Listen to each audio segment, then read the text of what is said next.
공직선거법 위반 혐의로 재판에 넘겨진 무소속의 이상직 의원에 대한 1심 공판이 있었습니다. 재판부는 이 의원에게 징역 1년 4개월의 집행유예 2년을 선고했는데요. 21대 국회의원 중 선거법 위반 혐의로 기소돼 징역형을 선고받은 첫 사례가 됐습니다. 현재 이상직 의원은 자신이 창업한 이스타항공에 수백억 원의 재정적인 손해를 끼친 혐의로 구속돼서 재판 중인 만큼 앞으로의 재판 결과에도 귀추가 주목되고 있습니다. 승재현 한국형사정책연구원 연구위원과 이야기 나눠보겠습니다. 어서 오세요. 네, 어서 오십시오. 예. 네네. 먼저 오늘 선거법 위반 혐의로 1심입니다. 네. 징역형 집행유예가 선고된 거죠? 사실 이게 공직선거법 위반이기 때문에 예. 벌금형도 100만 원 이상만 나오면 사실 예. 당선 무효형이 되는데 이게 실형이 나왔는 거잖아요. 예, 실형이 예. 나왔으니까 그래서 아마 법원에서도 좀 엄중하게 좀 들여다받는 부분이 있는데요. 예. 사실 기부행위, 그다음에 허위사실 공표, 사전 선거운동 등 5개 혐의로 예. 이제 검찰에서 기소가 되었는데 네. 그중에 3개 혐의에 대해서 유죄 판결을 받았습니다. 예. 뭐 특정 이제 권리 당원 내에 이제 중복 투표를 권유했다. 저게 가장 좀 이렇게 법원의 입장에서는 가장 죄질이 안 좋은 걸로 봤고 예, 예. 뭐 전통주를 했는데 이제 이상직 이름과 그다음에 이스타항공의 법인카드를 쓰는 부분이 있어서 아마 전통주 부분에 대해서는 유죄 판결이 났고 예. 책자에 대해서는 뭐 정확하게 아직 혐의가 드러나지 않았다 그래서 저 부분은 무죄 판결을 받았습니다. 그리고 뭐 종교 시설에서의 뭐 경선 활동 그다음에 뭐 당시의 허위 사실 공표 이게 어떤 내용이 있었는가면 후보자 정보 공개 자료 전과 기록 소명서라는 예. 게 있는데 그 부분에 대해서 조금 허위 사실이 있었는가 봐요. 예. 그래서 전과 기록에 관련된 조 내용도 아마 유죄 판결이 받았는데 저 중에서 가장 엄중하게 저희들이 바라봐야 될 내용 중에 하나가 이제 당내 경선 과정 안에서 권리 당원들에게 일반 시민 대상 여론조사에 중복 참여를 독려를 했고 이게 거짓 응답, 권유 유도, 메시지 대량 예, 발송, 뭐 대규모 조직적 범행 이런 이야기들이 판례에서 나오고 있어요. 예. 그래서 이 부분에 대해서 인정샷까지 했는 모습들이 보여서 아마 이 부분에 대해서 우리 법원에서는 조금 강한 의조로 말을 했는데 선거제도 건강을 흔드는 범죄다라고 이야기를 했습니다. 예, 1심 재판 결과가 나왔고 이대로 확정이 된다면 일단 의원직은 잃게 되는 건데 아무래도 항소를 할 것 같습니다. 뭐 항소는 뭐 당연히 이 의원 측에서는 항소를 할 수밖에 없는 부분인 예. 것이고요. 다만 이제 이게 형종을 바꾸어야 되잖아요. 예. 이게 실형에서 벌금형으로 형종을 바꿔야 되고 네. 형종이 바꾸고 난 다음에도 100만 원 이하의 벌금으로 내려가야 되는데 이게 대한민국 헌법에는 국민주권 원리라는 게 있고 그 국민주권 원리를 실현하기 위해서 대의제도라는 걸 만들었고 이 대의제도의 방법적 기초를 선거로 우리는 만들었어요. 예. 그런데 이제 이 선거라는 게 사실 저는 당내 민주주의, 정당제를 바라보는 시각이 다르겠지만 지금 정당제 민주주의가 굉장히 강해서 특정 정당에서 만약에 후보자로 선출되면 바로 당선될 수 있는 부분이라서 그 정당제 민주주의 때문에 이런 당내 경선의 어떤 민주적 정당성이 굉장히 필요한데 이 부분에 대한 어떤 뭐 문제가 있기 때문에 그 부분을 항소심에서도 좀 깊이 바라볼 것이다 이렇게 예. 말씀드리겠습니다. 예.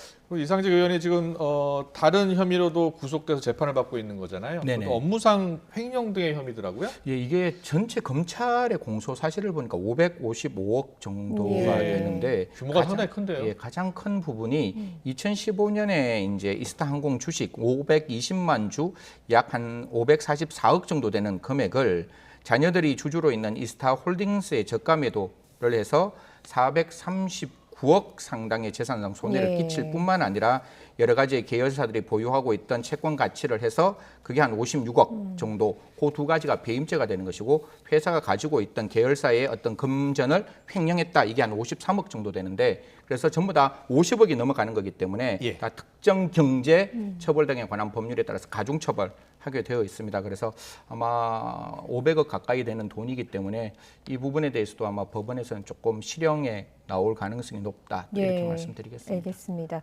그리고 지난 6월 9일에 있었던 광주 붕괴 사고 관련해서 지금 수사가 계속 진행이 되고 있습니다. 오늘은 일단 현대산업개발본사와 서버 보관실을 압수수색했거든요. 어떤 것들을 좀 들여다보기 위해서일까요? 사실 현대산업개발 저번에 이제 월요일 날 나와서 말씀을 드렸지만 현대산업개발이 밑에 있는 한솔기업, 그 한솔기업 밑에 백솔건설 이렇게 재하청을 줬잖아요. 예. 그래서 현대산업건설에 대한 첫 번째 재하청 한 적 없다라고 하는데 재하청 됐는 사실이 만들어지니까 그럼 도대체 한솔기업과 백솔기업 그리고 현대 사이 어떠한 정보 교환이 있었는지를 찾아야 된다. 이게 첫 번째 압수수색의 근거가 될 것이고 예. 두 번째는 그 백솔건설에게 민원을 의식해가지고 굉장히 이렇게 물을 많이 뿌려라라고 예. 이야기를 했던 부분이 있다면 아. 그게 직접 간접에 그 토지에 대한 어떤 그 토사를 무겁게 만들어서 예. 이게 또 붕괴에 되는 직간접 원인이 된 거 아니냐 뭐 이런 부분들을 살펴보기 위해서 압수수색했는 것으로 보입니다. 네, 네. 그런데 이 붕괴 건물 철거하는 업체 선정에 개입한 혐의로요. 문흥식 전 5.18 구속 부성자 회장이 지금 네. 수사를 받고 있는 거잖아요. 입건됐잖아요. 네네네.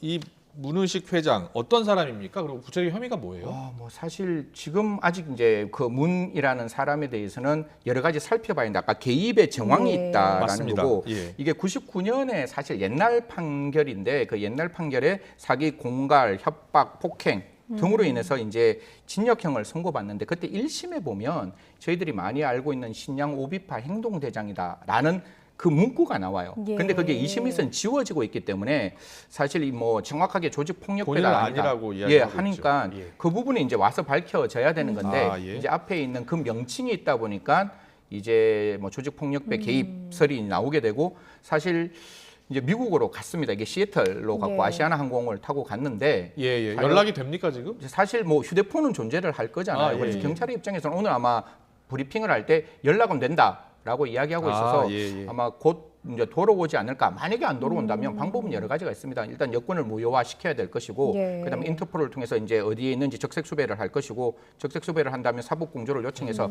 데리고 오는 부분이 있는데 이때 이제 데리고 오기 위해서는 구속영장을 청구하든 아니면 예. 체포영장을 청구해서 데리고 올 것이다 이렇게 보이고 있습니다. 알겠습니다. 예, 일단은 뭐 돌아올 것으로 예측을 하고 계신 와야죠. 거군요. 예, 일단 예. 뭐 강제 송환 절차를 해서라도 와야 하는 네. 상황입니다. 일단 내일 사전 구속영장이 신청된 작업 관계자 2명이 영장 실질 심사를 받게 됩니다. 지금 어떤 혐의로 이제 수사를 받고 있는 건가요? 사실 이게 저희들 너무나 아픈 역사들이 있잖아요. 예. 성수대교 붕괴도 있었고 또 우리 삼풍백화점 붕괴도 있었고 똑같은 일이잖아요. 진짜 덧없이 유명을 달리하셨는데 고의로 무너뜨리는 건 아니니까 예. 이 중에 2명에 대한 사전 구속영장을 이제 발부했는 사람은 원칙적으로 그 한솔 예. 기업에 있는 그 포크레인 기중기 예. 그런 어떤 중장비를 안에서 이제 운전했던 사람과 이제 원칙적으로 그 현장에 있던 사람 2사람에 대한 사전 구속영장이 청구됐는데요. 그것뿐만 아니라 제가 알기로는 7명이 더 지금 입건되어 있는 상황이다 보니까 예, 예. 2명에 대해서는 업무상 과실치사상의 공동정범 예. 형태로 구속영장이 이제 신청되었고 그게 대해서 영장 실질 심사를 할 것이고 경찰 입장에서는 이 수사는 앞으로 확대되는 수사 그리고 앞으로 진행되는 수사이기 때문에 입건되는 숫자는 더 늘어날 수 있다 이런 이야기를 하고 네, 있습니다. 이 광주 참사 반드시 진상 규명을 제대로 해야 될 텐데 맞습니다. 지금까지 수사가 어디까지 진행된 것이고요. 무엇을 좀 더 밝혀야 되겠습니까? 저는 3가지가 반드시 밝혀져야 예. 된다는데 이거는 당위적으로 밝혀야 되는 거. 지금 수사를 집중하고 있는 모습은 붕괴 원인을 살펴야 돼요. 아, 예. 이 붕괴 원인이 어디서부터 예. 만들어졌느냐 그걸 반드시 살펴서 붕괴 원인은 직접적으로 피해자의 사망과 관련되는 부분이잖아요. 예, 이건 예. 분명히 업무상 과실치상의 공동정범이 다 될 수 있으니까 이 부분을 첫 번째 밝혀야 된다라는 것이고 두 번째는 이 어떤 그 철거에 이권들이 지금 개입되어 있는 부분들 있잖아요. 예, 저번에 예. 말씀드렸다시피 뭐 지금 미국에 가가 있는 그 문씨 예. 또 뿐만 아니라 뭐 어떤 특정 기업의 다원이라는 어떤 이씨 예. 이런 사람들에게 어떻게 개입됐는지를 살펴야 된다. 그래서 만약에 부적절한 개입이 있으면 그 부분도 살펴야 되고 마지막 하나는 행정입니다. 이 관리 감독이 돼야 되는데 그렇죠. 이 관리 예. 감독이 이렇게 좀 부실했을 수 있을까라는 요청 같은 것들 어떤 말씀하시는 예, 거죠? 예. 그래서 예. 행정에 의한 행정을 하는 기관에 의한 관리 감독이 철저하게 이루어졌는지를 살펴서 이 3가지에 관련된 사람 중에 만약에 책임이 있다면 정말 수사 역량을 집중해야 됩니다. 그리고 신속하게 수사를 해서 그에 관련된 사람에게 책임을 물을 때는 엄중하게 책임을 물어야 한다라는 말씀드리겠습니다. 예, 네, 알겠습니다. 알겠습니다. 오늘 말씀 여기까지 듣겠습니다. 승재현 한국형사정책연구원 연구위원이었습니다. 잘 들었습니다. 네, 고맙습니다. 고맙습니다.